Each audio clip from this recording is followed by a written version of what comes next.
Hello exclusive family.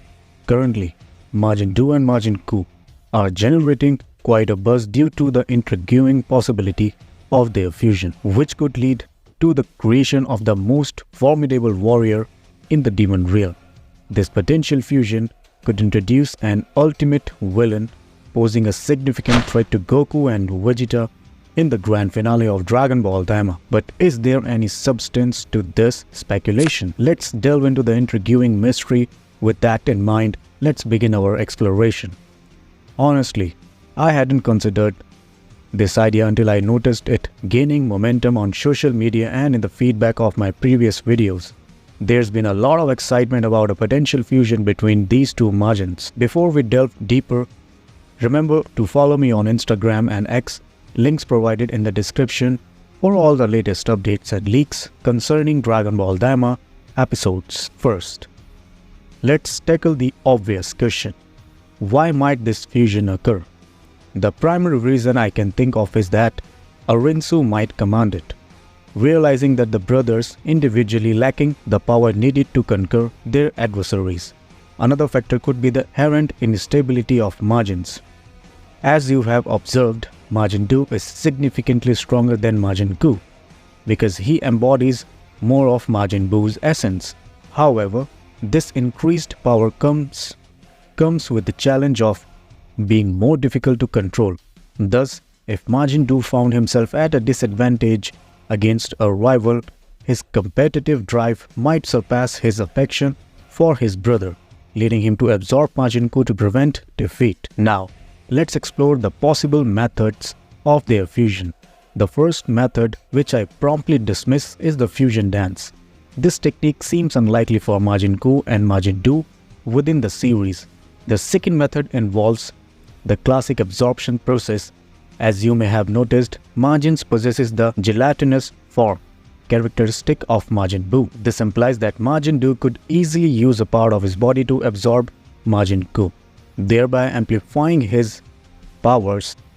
And the third method involves fusion insects. Previously depicted in earlier episodes, these insects can combine Majins into a super warrior. Envision a scenario where Goku and Vegeta utilize these insects to fuse, prompting Majin Duu and Majin Kuu to do the same, to match their newly empowered adversaries. The fourth and the final method is through magic. We have seen that Majins have a penchant for sweets, a trait inherited from the rodent Majin Buu. In conflict situation, there is a potential of Majin Duu to transform his brother into a cookie or chocolate and consume him, thereby augmenting his powers and possibly becoming the ultimate villain. If you ask me which method seems plausible, I don't have a definitely answer. However, aside from dismissing the fusion dance, any method could be seamlessly integrated into the series without disappointing the audience. But which method would you prefer for these brothers to fuse? Now, let's entertain the possibility that the fans advocating for this idea are correct and the fusion of these Majins takes place. The lingering question is, what would be the power levels of these combined entity? At the very least, I would expect this warrior to possess the power of a Super Saiyan 3. Anything less would be insufficient against Vegeta, let alone Goku. Personally, I would anticipate a power akin to Gohan's ultimate form to present a truly formidable challenge.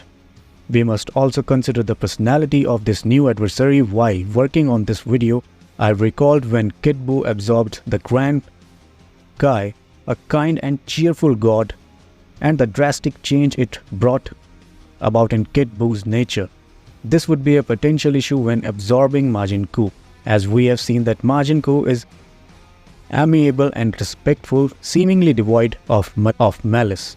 In my opinion, this would be the only drawback of the fusion, as it might not create a ruthless enemy, but rather a charismatic and respectful rival. Majin Kuu could also leverage his sharp intellect to absorb Majin Duu, but neither should absorb the other or fuse. Such a fusion could possibly a significant threat to Goku, Vegeta and the other two warriors. Following the logic of fusion, The name of the new Majin should be a blend of two individuals' names. Options could include Majin Kuu or Dooku. Personally, I'd opt for Majin Kuu, though shorter alternatives like Majin Kuu or Majin Dis shouldn't be discounted. Now let me share my wild and imaginative vision of how I'd like this fusion to unfold. After being defeated by Tamagami number 1 Majin Duu and Majin Kuu, return to Dr. Arinsu's laboratory. The atmosphere is tense and Arinsu is visibly enraged. Gloria informs Arinsu that Goku and Vegeta have reached the first demon realm and are poised to acquire the 1-star Dragon Ball.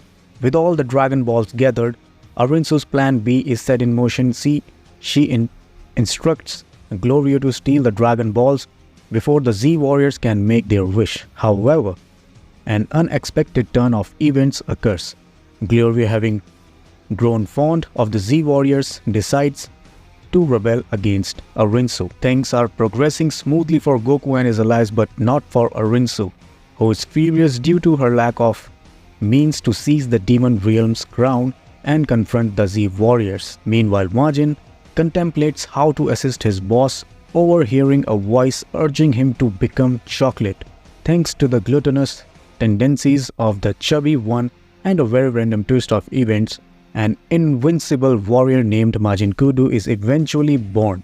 Majin Kuu immediately pledges to Arinsu. Arinsu is incredulous at what is transpiring, but she wastes no time and quickly heads to confront Goku and Vegeta to defeat them and seize the Dragon Balls.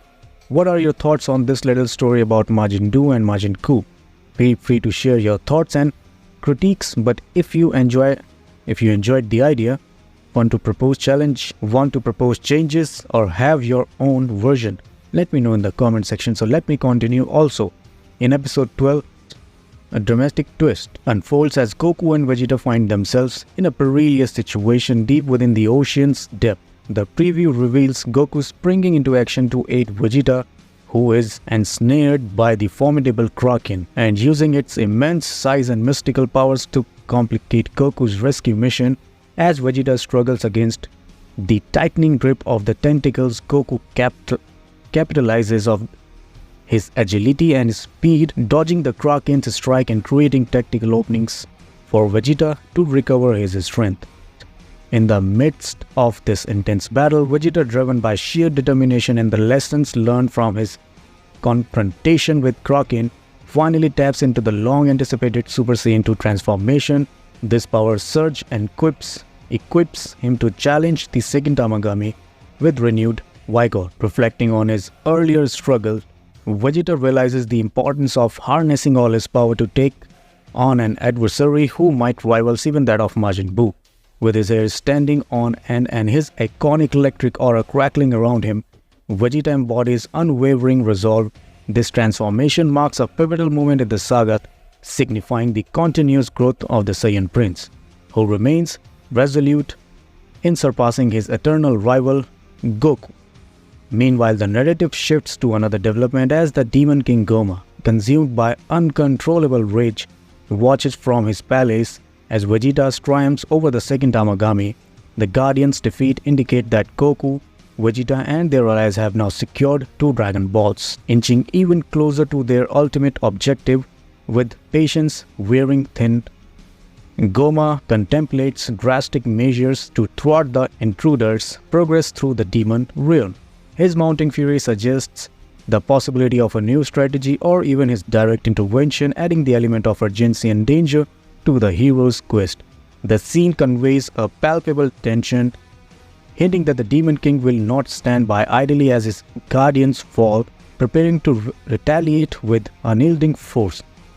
This episode promises high-stakes drama and intense action, as Vegeta's transformation and Goma's looming threat set the stage for an epic clash of powers and wills in the chapters to come. So if you have any theories or questions, please leave a comment below. Perhaps I'll create a video based on your comments. So I'll see you in the next video.